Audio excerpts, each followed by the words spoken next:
I was playing in a golf tournament with my son. It was the practice round. I only played a few holes. We were walking back to the car after the opening function, and about halfway there, I started feeling some tightness and a little hard to get my breath, and I thought it was so weird. And that's the last thing I remember other than waking up on a gurney.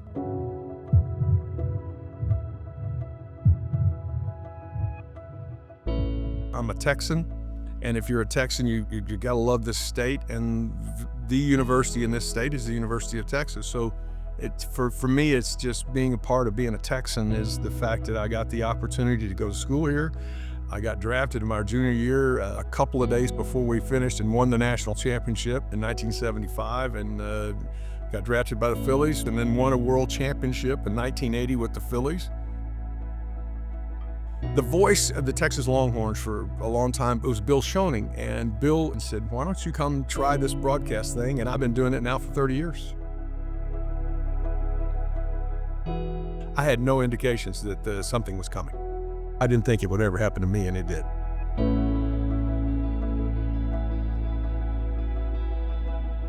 Keith arrived to the hospital after having a fainting spell after playing golf, and was later diagnosed with an aortic stenosis. Before this happened, I had no indication.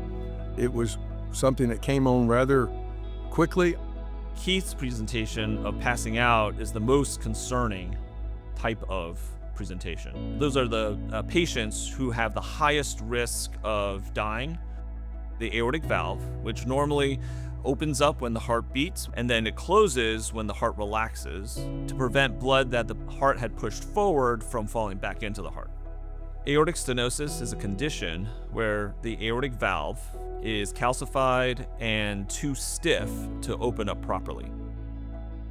I was in denial for a couple of days, and plus the type of surgery that I was going to have was complete open heart surgery, where they opened my heart, stretched my aortic valve, and clipped it, and then put in I had a choice of three. I could do mechanical valve, a pig valve, or a bovine valve. And the Longhorns have been good to me, so I chose the bovine. I got the beef valve. And I'm fortunate, lucky to be here, and I pray that I take advantage of the second chance that I was given.